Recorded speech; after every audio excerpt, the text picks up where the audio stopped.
오늘 하나님께서 아브라함을 이제 부르십니다. 왜 부르시냐면은 새로운 시대, 새 시대를 준비하기 위해서 그랬죠. 우리가 지난번에 셈의 족보를 봤는데 셈의 족보에는 무엇이 암시되어 있었습니까? 이제 태고 쪽에 태고 원시 족보, 원시사라고 하죠. 이 태고사가 지나고 족장의 역사, 족장사가 된다라고 하면서 새 시대를 준비하시는 하나님. 그래서 아브라함을 새 시대를 준비하기 위해서 아브라함을 준비하시고 그리고 그 아브라함을 준비하시는 것이 다른 말로 영생의 복을 준비한다. 이렇게 이제 제가 지난번에 이렇게 말씀을 드렸어요. 그래서 오늘 그 이후로 이제 아브라함을 준비하시는데 그 셈의 족보 맨 마지막에 보면은 데라가 나오잖아요.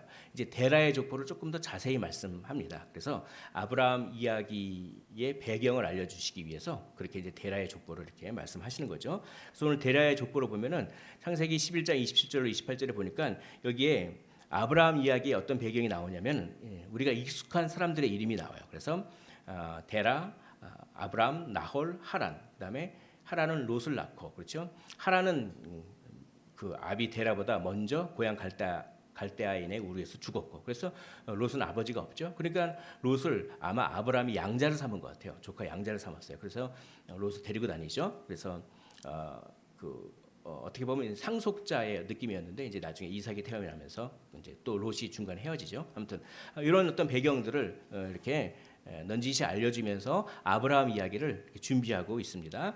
또 아브라함 이야기에서 중요한 게 한 가지 더 있어요. 이게 뭐냐면 창세기 11장 3절에 보니까 사례는 임신하지 못하므로 자식이 없었더라라고 하면서 뭔가 이 임신하지 못해서 자식이 없었다라고 하는 것을 암시하면서 이것이 아브라함 이야기에서 굉장히 어떤 중요한 것이 되겠구나라고 하면서 미리 복선을 딱 깔고 가요. 여기서 그런 다음에 이제 아브라함을 부르시는 아브라함 이야기가 시작되는 것입니다. 저희가 1년 동안 창세기를 했는데 창세기는 1장부터 11장까지가 원역사라고 해요. 그것은 모든 것의 기원이 거기 다 밝혀져 있습니다. 모든 것을 죄의 기원, 사람의 기원, 창조의 기원 뭐 다.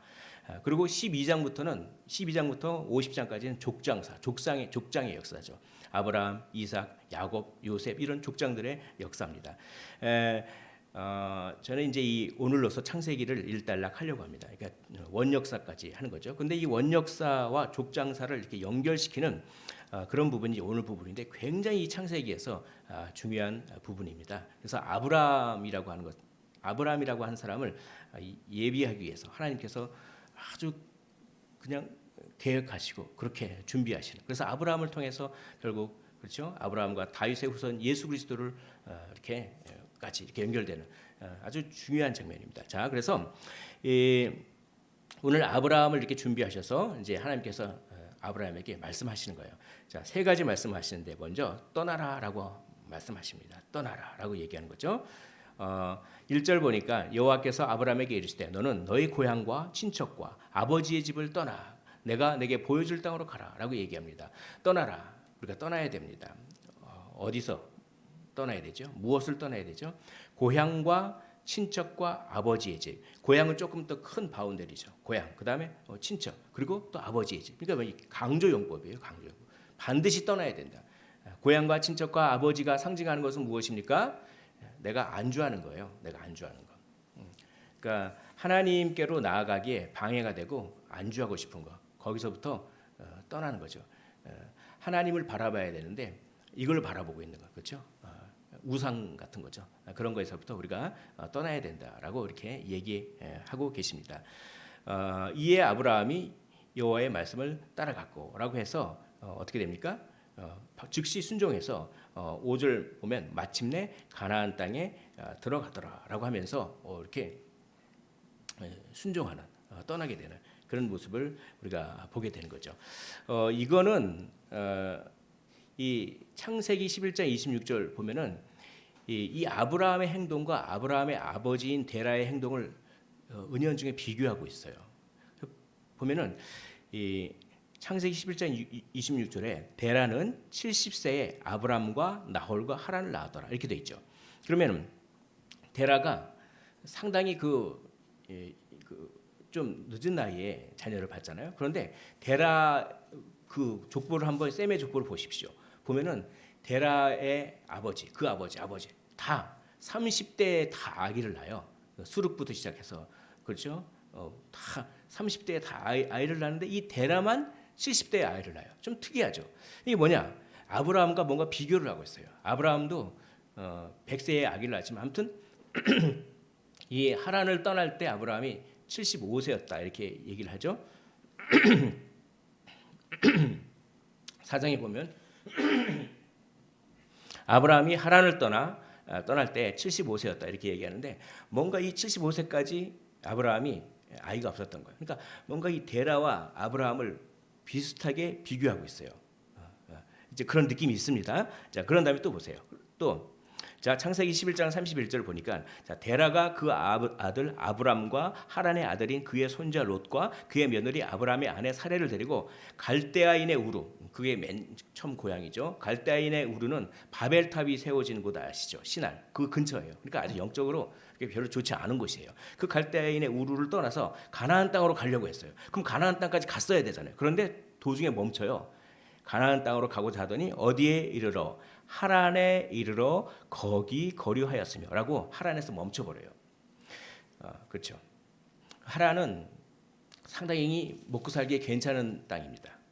하란 먹고 살기에 괜찮은 땅이에요. 그러니까 중도에 멈춰버리는 거, 하란에서 멈춰버리는 거죠. 물론 이 데라에게 하나님께서 나타나셔서 가나안 땅으로 가라 그렇게 명령하셨다고 하는 건 내용은 없습니다. 근데 뭔가 아무튼 이 데라는 중도에서 멈춘 그런 거예요. 그러나 아브라함은 어땠습니까? 멈추지 않고 갔어요. 그러니까 이 데라는 하란에서 딱 멈췄는데 자기 아버지 데라는 아브라함은 끝까지 가나안 땅으로 들어갔다. 이게 이제 비교가 딱 되는 거죠. 우리는 하란을 조심해야 됩니다. 하란. 이 중간에 이렇게 안주하고 싶은 거, 그렇죠? 그걸 조심해야 돼요. 그래서 목적지에 다다르기까지, 그렇죠? 저 천국에 다다르기까지 우리가 정말 이렇게 하나님의 말씀에 순종해서 가야 되는데 참 안주하고 싶고 그렇게 하잖아요. 그래서 하란을 참 조심해야 되는데 이 베드로도 그런 마음이 있었어요. 그 마태복음 10장 4장에 보니까 베드로가 이렇게 주여 여기가 좋사오니 그러잖아요. 그래서 변화산에서 그냥 하나님 예수님께서 영광스럽게 나타나니까 베드로가 주여 여기가 좋사오니 그렇게 해서 여기서 초막셋을 짓되 하나는 주님을 위하여 하나는 모세를 위하여 하나는 엘리야를 위하여 하면서 여기가 좋습니다. 근데 아니잖아요. 빨리 변화산 이제 하고 십자가를 지러 주님은 내려가셔야 되는데 그렇죠? 여기가 좋사오니 그렇게 하고 있는 이제 그게 바로 하란이죠. 우리가 떠나야 될 것을 떠나야 되는 것입니다.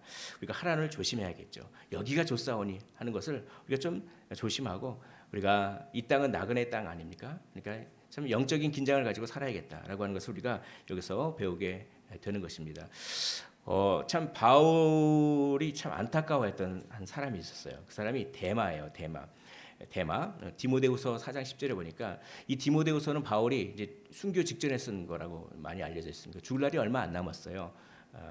죽을 날이 얼마 안 남았고 내가 진짜 죽을 날이 얼마 안 남았구나. 이걸 느끼면서 마치 유언과도 같이 자기의 후계자였던 디모데에게 이렇게 쓰는 말씀인데 근데 참 안타까워한 데마라고 하는 인물을 그렇게 생각하면서 참 안타까워하는 모습을 보죠. 데마는 이 세상을 사랑하여 나를 버리고 데살로니가로 갔고 그 당시에 데살로니가라고 하는 도시는 좀 먹고 살기 괜찮은 도시였어요. 그러니까 그쪽으로 가는 거잖아요. 먹고 살기 위해서. 그 데마가 상당히 이 선교사로서 또 뭡니까 그 바울의 제자로서 바울의 동역자로서 열심히 일했던 것 같아요. 그래서 누가와 데마를 같이 얘기할 정도로 그렇죠.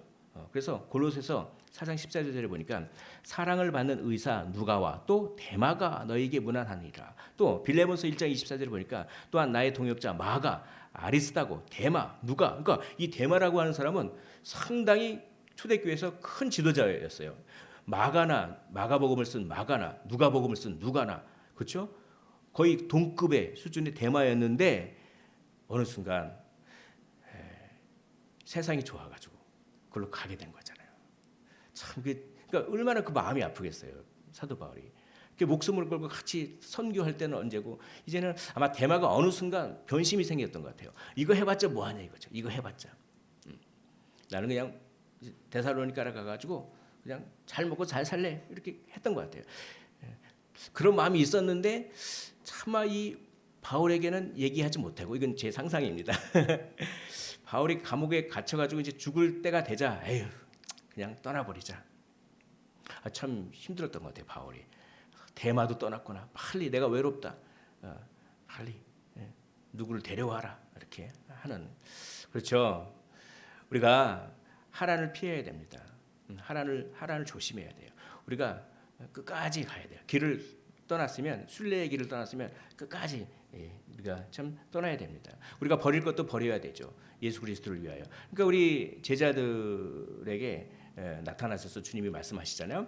이제 너희는 어부긴 어부인데 그냥 물고기 낚는 어부라기보다는 사람을 낚는 어부가 되라, 이렇게 말씀하시잖아요. 그러니까 그 말씀을 듣고 제자들이 어떤 반응을 보였냐면 마태마가 누가복음 이렇게 다 읽어보십시오.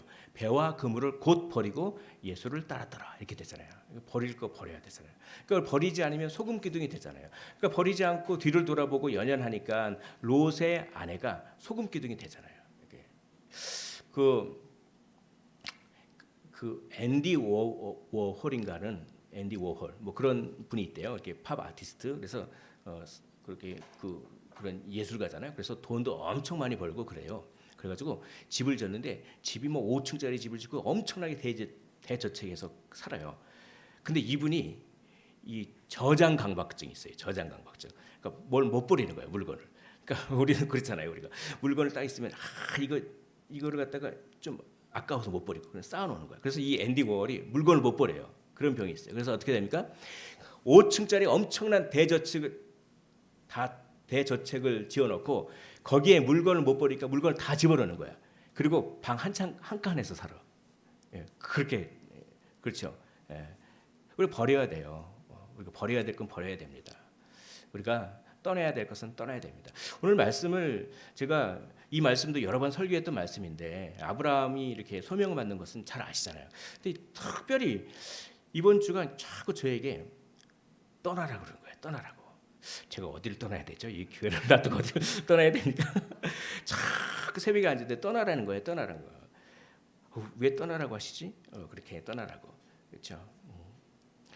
내가 예수님을 온전히 의지하지 못하는 것에서부터 자꾸 떠나라고 하시더라고요.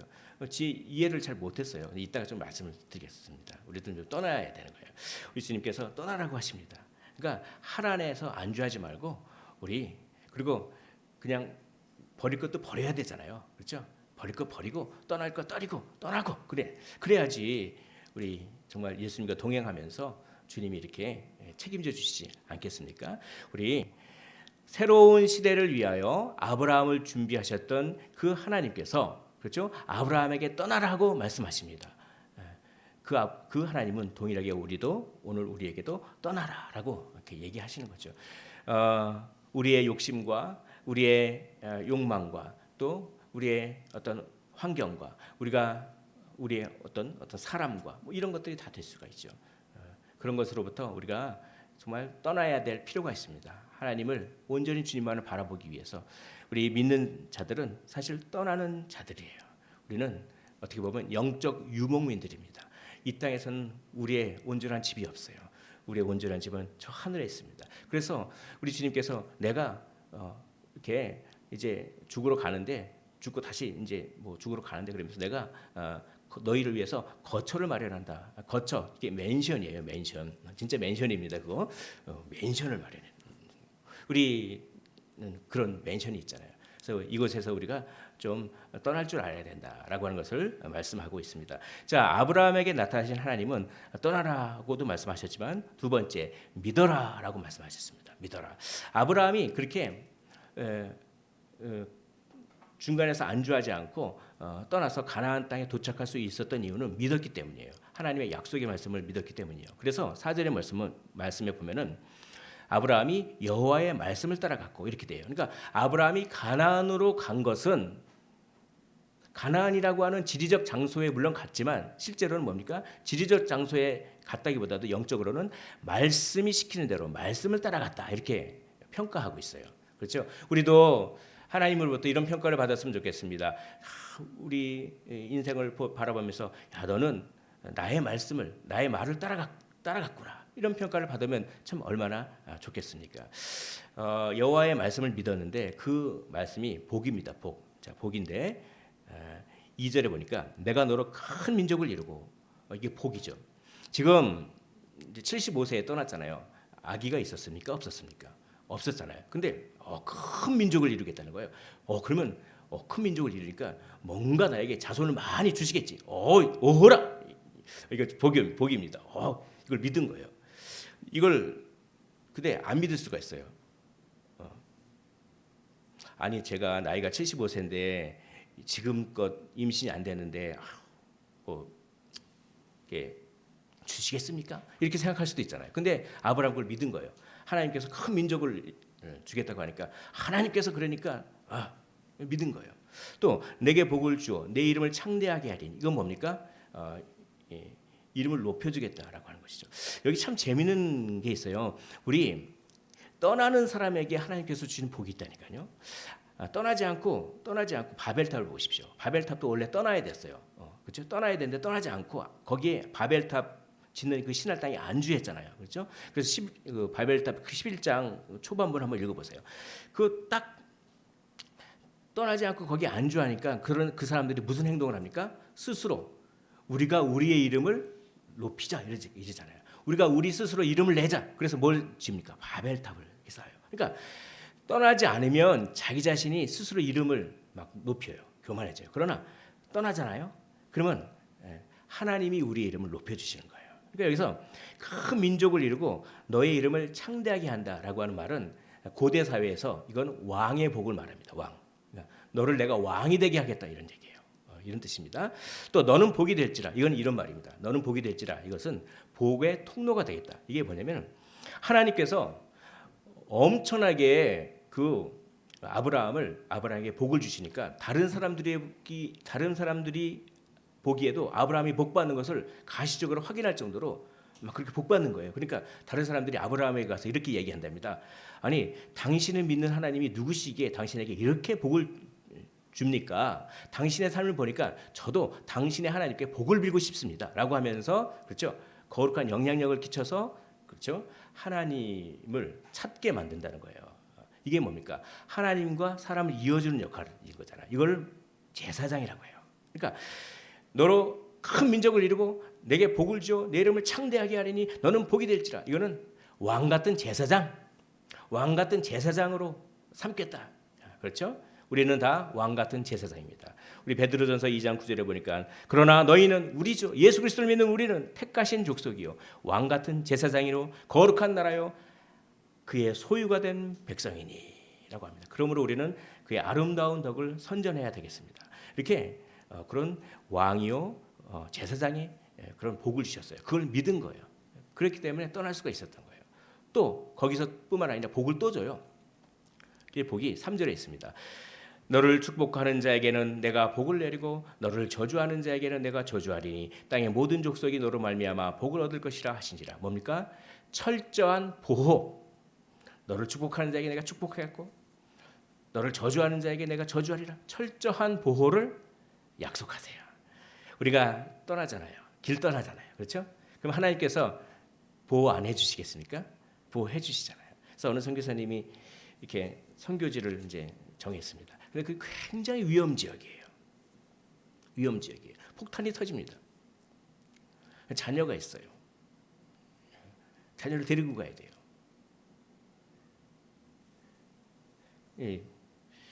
정말 안전한 곳은 자녀에게 그렇게 얘기했다고 하더라고요. 진짜 안전한 곳은 하나님이 함께 계신 곳이다. 이렇게 참 그 말이 다가왔습니다. 그러면서 거기 갔다는데 참 대단하시죠. 정말 안전한 곳은 어딜까요? 사람이 보기에 안전한 곳이 얼마나 안전이 보장될까요? 참 어저께까지도 같이 일하다가 오늘 심장마비로 죽을 수도 있는 것 그런 것 아니겠습니까? 정말 우리는 떠나야 됩니다. 떠나면 하나님께서 철저한 보호를 약속해 주시는 줄 믿으시기를 원합니다. 이게 떠날까 말까 하면은 이게 잘 안 되더라고요. 그냥 탁 떠나는 거죠. 또 내가 내게 보여줄 땅으로 가라라고 합니다. 이거는 내가 반드시 너에게 그 땅을 보여주겠다 이런 뜻이에요. 그것은 뭐냐면 내가 성공을 보장하겠다 이런 뜻입니다. 그러니까 성공을 보장하는 일을 하라는 거예요. 내 뜻대로 네가 떠나면 반드시 성공하겠다는 겁니다. 그러니까 세 가지죠. 너를 왕 같은 제사장으로 삼겠다. 내가 나를 철저히 보호하겠다. 내가 성공을 보장하겠다. 그러니 떠나라. 그렇게 해서 좀 떠나면 하나님께서 얼마나 우리의 인생을 인도해 주실까요? 바로 그걸 믿었습니다. 그 약속을 믿고 이렇게 간 거죠. 그런데 여기 로마서 4장 17절에 보니까 믿음에 대해서 아브라함의 믿음에 대해서 이렇게 평가를 해요. 기록된 바 내가 너를 많은 민족의 조상으로 세웠다 하심과 같으니 그가 믿은 바 하나님은 죽은 자를 살리시며 없는 것을 있는 것으로 부르시는 이시라 이렇게 얘기합니다. 그러니까 하나님의 성품을 의지했기 때문에 그걸 하나님은 죽은 자도 살리시고 없는 것도 있는 것처럼 부르시는 그리고 히브리서 11장 10절에 이는 그가 하나님이 계획하시고 지으실 터가 있는 성을 바랐습니다. 하나님은 반드시 계획이 있으시다. 나를 위한 계획이 있으시다. 이렇게 하나님의 성품을 의지한 거예요. 그랬기 때문에 하나님이 하셨던 그 복을 믿을 수가 있었던 거예요. 여러분 믿음과 세뇌의 차이가 무엇인지 아십니까? 그렇죠. 맨날 와가지고 이렇게 교회 와가지고 맨날 들으니까 그게 믿음이라기보다는 세뇌된 거 아니야? 뭐 이렇게 생각할 수가 있지만 믿음과 세뇌는 틀려요. 믿음과 세뇌는 틀립니다. 믿음은 반드시 하나님은 어떤 분이신가라고 하는 것이 나에게 아름답게 다가와야 돼요. 우리가 성경의 말씀을 읽으면 성경의 말씀 계속 읽으면 하나님께서 이렇게 행하시고 저렇게 행하시고 하나님께서 행하신 일이 많이 있죠. 그러면 그 하나님이 행하신 일들 가운데 와 하나님은 사랑이 많으신 분이다.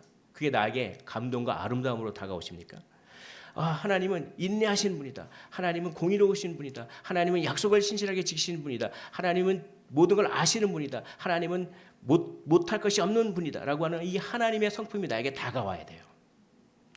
그리고 삶 속에서 그 하나님의 성품을 경험해야 돼요. 그래서 그렇게 되면 하나님의 성품을 경험하고 하나님의 성품을 의지하게 되면 이런 마음이 생깁니다. 나는 하나님과 뗄래야 뗄 수가 없는 존재다라고 하는 의식이 생겨요. 이걸 관계의식이라고 합니다. 믿음은 관계의식이 생기는 거예요. 세뇌는 무수히 많이 반복해서 들어서 나도 모르게 그냥 그런가 보다 하는 건지 그게 세뇌지. 성경에서 말하는 믿음 그게 아닙니다. 하나님의 성품이 나에게 정말 다가오고 또 실생활에서 하나님이 나에게 정말 선하게 인도하시는 것을 경험하고 하면서 나와 하나님은 뗄래야 뗄 수 없다라고 하는 관계의식이 생기는 것, 이것이 바로 믿음인 것이죠. 이런 믿음을 통하여서 정말 순종하게 되는 것이죠. 그런데 이 믿음에 중요한 것이 있습니다. 그래서 5절 한번 보겠습니다. 아브라함이 그의 아내 사레와 조카 롯과 하란에서 모은 모든 소유와 얻은 사람들을 이끌고 가나안 땅으로 가려고 떠나서 마침내 가나안 땅에 들어갔더라. 이게 약간 이상하지 않습니까?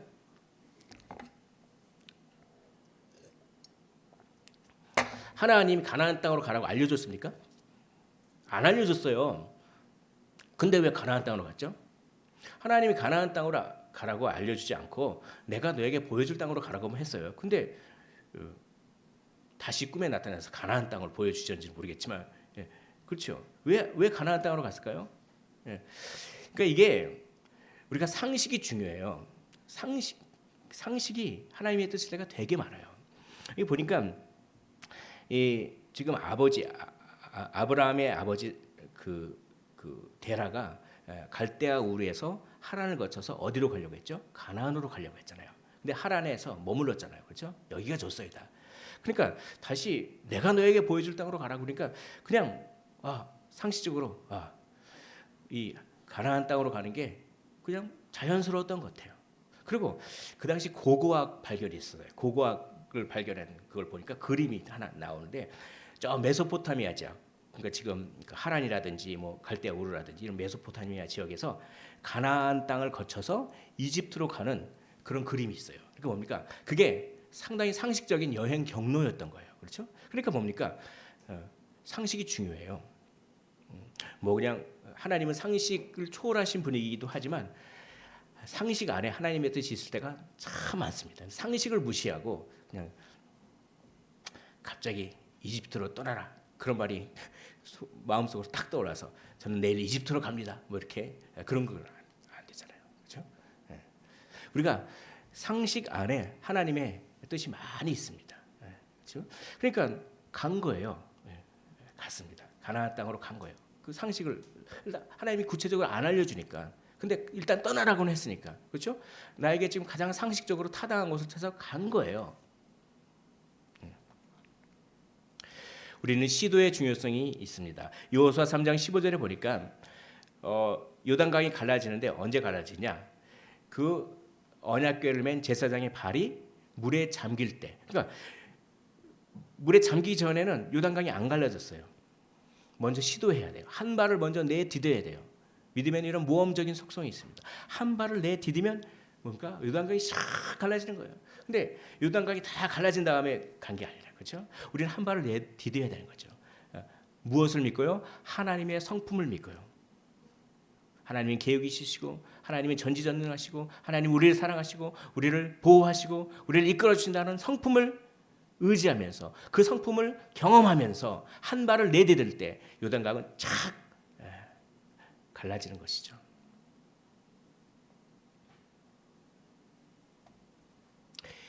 그리고 예배하라고 하는 것입니다. 자, 6절 말씀을 보면 아브라함이 그 땅을 지나 세겜 땅 모래 상수리 나무에 이르니 그때 가나안 사람이 그 땅에 거주하였더라. 이렇게 돼 있죠. 세겜 땅이 어디입니까? 가나안 땅인데 가나안 땅의 거의 중간 부분이에요. 가나안 땅이 북쪽에 가나안 땅이 갈릴리 호수가 있죠. 남쪽에는 그 남방이라고 네게부 지역이 있습니다. 그리고 그 갈릴리 지역 그 가나안 지역의 딱 중간이 뭡니까? 세겜이에요. 세겜이라고 하는 뜻이 어깨입니다. 어깨. 여기 어깨. 왜냐하면 세겜에는 그리심산과 에발산이 이렇게 에발산이 탁 봉우리처럼 이렇게 두 봉우리가 올라와 있거든요. 그 그리심산과 에발산에서 축복과 저주를 했잖아요. 그래서 어깨예요. 어깨.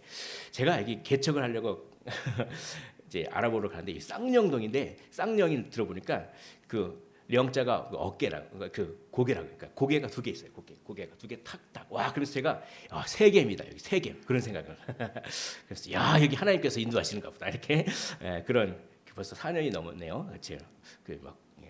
그래요. 세겜이 그렇게 어깨라고 하는데 아무튼 가나안 땅의 정중앙이 있어요. 그러니까 가나안 땅으로 들어가고 가나안 땅의 정중앙을 통과할 때까지도 하나님은 안 가르쳐 주셨어요. 내가 너에게 보여줄 땅을. 그런데 뭡니까? 그냥 상식에 의존해서 그렇죠? 그리고 일단 하나님의 성품에 의지해서 시도한 거예요. 계속 간 거예요, 일단. 그렇죠? 근데 그때 그 세겜 땅에 딱 도착했을 때 하나님이 드디어 나타나신 거예요. 할렐루야. 나타나셨어요. 이게 참 저한테는 환희를 주더라고요. 기쁨을 줍니다. 보면 7절 이 화면을 보면서 7절 말씀 우리 같이 한번 읽어볼까요? 자 시작. 여호와께서 아브라함에게 나타나 이르시되 내가 이 땅을 내 자손에게 주리라 하신지라. 자기에게 나타나신 여호와께 그가 그곳에서 제단을 쌓고 할렐루야 내가 온 이 길이 맞았구나. 그렇죠? 하나님께서 그 땅 거기에 그때 딱 나타나신 거죠. 그러면서 내가 이곳을 내 자손에게 줄 것이다. 내가 너에게 보여줄 땅이 이곳이었다. 얼마나 기분 좋습니까? 응답의 확신을 경험한 거죠. 내가 정말 하나님의 성품을 의지하고 시도하는 믿음으로 일단 상식을 쫓아서 일단 갔는데 계속 여기가 가나안인데 가나안의 중간쯤 도착했을 때도 하나님이 나타나시지 않는데 중간쯤 도착하니까 하나님께서 나타나서 여기가 맞다. 얼마나 기분 좋습니까? 그러니까 예배를 드리는 거예요. 제단을 쌓고 예배드리고 그렇죠? 예배는 기쁨이 수반돼야 됩니다. 우리가 기뻐서 예배해야 되죠. 감사와 기쁨으로 응답의 확신을 가지고 하나님께서 나의 인생을 이렇게 책임져 주셨다. 하나님께서 지금까지 지내온 거 주의 크신 은혜라라고 하면서 하나님이 나를 이렇게 인도하시고 이렇게 보호하시고 나에게 먹을 것 입을 것도 다 공급해 주시고 삶을 인도해 주시고 이런 거잖아요. 나에게 응답의 확신도 주시고 그런 기쁨으로 제단을 쌓고 그 예배하는 그런 모습이 있습니다. 예배를 한 번만 드리나요? 아주 예배를 계속 드립니다. 여기 8절에 보니까 거기서 또 옮겼어요. 베델 동쪽 산으로 옮겨 장막을 치니 장막을 쳤다고 한 것은 거기서 어느 정도 일정한 기간 거주했다는 거예요. 거주하고 또 서쪽은 베델이요, 동쪽은 아이라. 그래서 베델과 아이 사이에서 여호와께 제단을 쌓고 여호와의 이름을 부르더니 제대로 된 예배를 또 드렸다는 거예요. 제대로 된 예배. 가나안 지역에서 예배를 쫙 드리고 그리고 결국 어디까지 갑니까? 점점 남방으로 옮겨갔더라라고 합니다. 남방이 어디입니까? 아까 말씀드렸죠. 그 가나안 땅의 남쪽 경계선까지 옮겨갔어요. 그래서 거기에서 거주하게 된 것입니다. 그러니까 가나안 북쪽에서부터 가나안 남쪽까지 쫙 이렇게 쭉 이렇게 경로를 따라갔죠. 아브라함이 따라간 이 경계에 나중에 너희 후손이 여기서 살 것이다 이런 뜻이잖아요. 그러면서 참 기쁨의 예배. 내가 순종으로 믿음의 한 발을 내디뎠는데 정말 하나님께서 나를 그렇게 응답의 확신을 주시는구나라고 하면서 예배를 드리는 가나안을 예배로 채우는 그렇죠. 가나안을 예배로 채웁니다. 왜 하필이면 가나안으로 가게 하셨을까요? 가나안은 저주받은 곳이었어요. 왜냐하면 함의 아들 가나안이 저주받았잖아요. 그렇죠? 노아의 그 사건 때문에. 그리고 가나안은 점점 죄가 막 늘어나고 있었어요.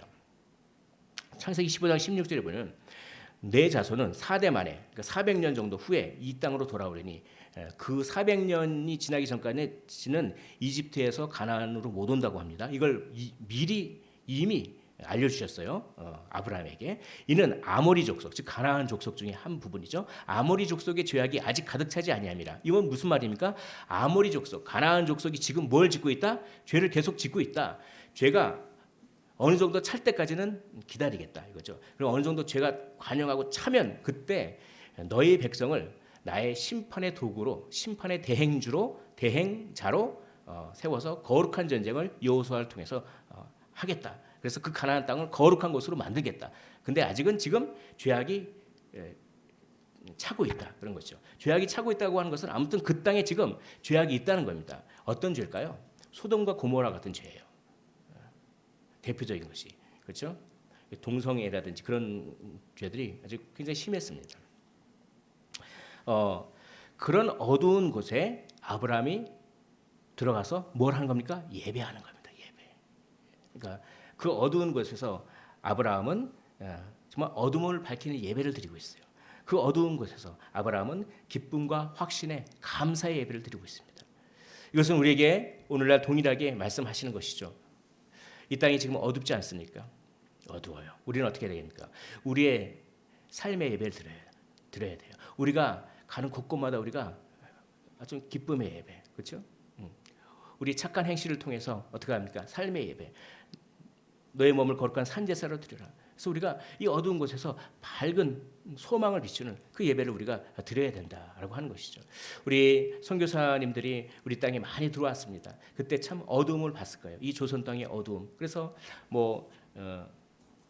언더우드 선교사님의 기도라고 알려진 아마 작가가 좀 상상을 발휘해서 쓴 부분도 있을 것 같습니다. 그때 내가 부활절 아침에 도착했습니다. 여기에 참 어둠이 깔려 있는데 정말 이 어둠이 걷히길 원합니다라고 하면서 그렇게 선교사님들이 와서 교회를 짓고 예배를 드리고 전도를 하고 그렇죠. 우리도 그렇게 돼야 되는 것이죠. 우리도 어두운 이곳에서 정말 예배하는 예배로 이 어두운 곳을 채우는 좀 우리가 되어야겠다라고 생각이 들었습니다. 아버지께 참되게 예배하는 자들은 영과 진리로 예배할 때가 오나니 곧 이때라. 아버지께서는 자기에게 이렇게 예배하는 자를 찾으시니라. 아버지께서는요 이렇게 기쁨의 예배, 감사의 예배, 어둠을 밝히는 예배를 드리는 우리를 찾고 계십니다. 아버지께서 찾으시는 그 한 사람이 되기를 간절히 원합니다. 볼지어다 내가 문 밖에 서서 두드리느니 누구든지 내 음성을 듣고 문을 열면 내가 그에게로 들어가 그와 더불어 먹고 그는 나와 더불어 먹으리라 라고 얘기합니다. 이것은 라오디게아 교회에게 하신 말씀입니다. 라오디게아 교회 풍족했습니다. 그런데 그냥 미지근했어요. 이게 아주 뜨거우면 온천수로 쓸 수 있습니다. 그걸 아예 차버리면 식수를 쓸 수가 있어요. 근데 이건 뜨겁지도 않고 그냥 차지도 않고 미지근하니까 아무짝에 쓸 데가 없는 거예요. 그러니까 토해버린다고 하잖아요. 그렇죠? 그러니까 주님이 쓰실 만한 사람이 되라는 거죠. 그러면서 내 음성을 들어라 좀. 내가 문 밖에서 문 밖에서 너의 그 마음의 문을 지금 두들기고 있다. 그 음성을 듣고 문을 열라. 그럼 내가 너에게 들어가서 너와 함께 거하겠다. 네가 너를 회복시키겠다. 문을 열라. 라고 하면서 그렇죠? 차지도 않고 뜨겁지도 않은 그런 신앙에서 탈피하라 이렇게 얘기하시는데 이 라오디게아 교회에게 이 말씀을 하시기 전에 안약을 바르라고 해요. 안약을 바르라고 합니다. 안약. 제가 여기서 아까 말씀드렸죠. 왜 자꾸 저에게 떠나라 그렇게 말씀하셨는지. 제가 이번 주에 눈이 아팠습니다. 눈이. 지금도 조금 아직은 많이 안 나는데 이 눈이 참 상당히 중요하더라고요. 이 결막염인데 지금 빨개진 거예요. 그냥 이 눈이 빨개져요. 막 엄청 쓰라려요. 그래가지고 그 안과에 가가지고 하니까 왜 이렇게 이렇게 심하냐고 그래가지고 그 무슨 알레르기성 어쩌고저쩌고 해가지고 막 안약을 넣고 이제 막 안약 넣으면서 이 말씀이 생각났어요. 안약을 막 넣고 약을 먹고 막 일주일 동안 그러고 있는데 그렇구나. 이 눈이 하나님께서 그렇구나. 이 육신의 눈이 이렇게 연약해도 이렇게 힘든데 이 영혼의 눈 너무나 중요한데. 그러니까 제가 이걸 깨달았습니다. 너는 지금 왜 너 자신만 바라보냐? 네 눈이 문제다. 좀 이렇게 말씀하시더라고요. 네가 네 자신만 바라보는 그 눈을 좀 거기서 떠나라 이거죠. 너 자신만 바라보는 그 눈, 그걸 떠나라. 그리고 하나님을 바라봐야겠지 않겠냐? 하나님을 바라봐. 참 그렇습니다. 새로운 시대를 만들기 위하여 하나님은 아브라함을 부르셔서 떠나라, 믿어라, 예배하라고 하십니다. 그 아브라함을 부르신 하나님은 동일하게 오늘 우리를 부르십니다. 우리의 마음 문 밖에 서서 두드립니다. 그리고 동일하게 말씀하십니다. 떠나라, 믿어라, 예배하라. 사랑하는 성도 여러분, 정말 우리가 떠나야 될 것을 떠나고 우리가 정말 하나님과의 그 깊은 관계의식, 하나님의 성품을 경험하는 그 믿음을 가지고 우리가 어두운 곳에 정말 밝음을 주는 예배의 차에 그런 삶을 통하여 복이 흘러가는 것입니다. 바라옵기는 나로 통하여 복이 흘러가는 인생, 나 때문에 복을 막는 인생이 아니라 나 때문에 복이 흘러가는 인생을 사셔서 잘하였다, 착하고 충성된 종이라고 일컬음을 받으시기를 주의 이름으로 축원을 드립니다.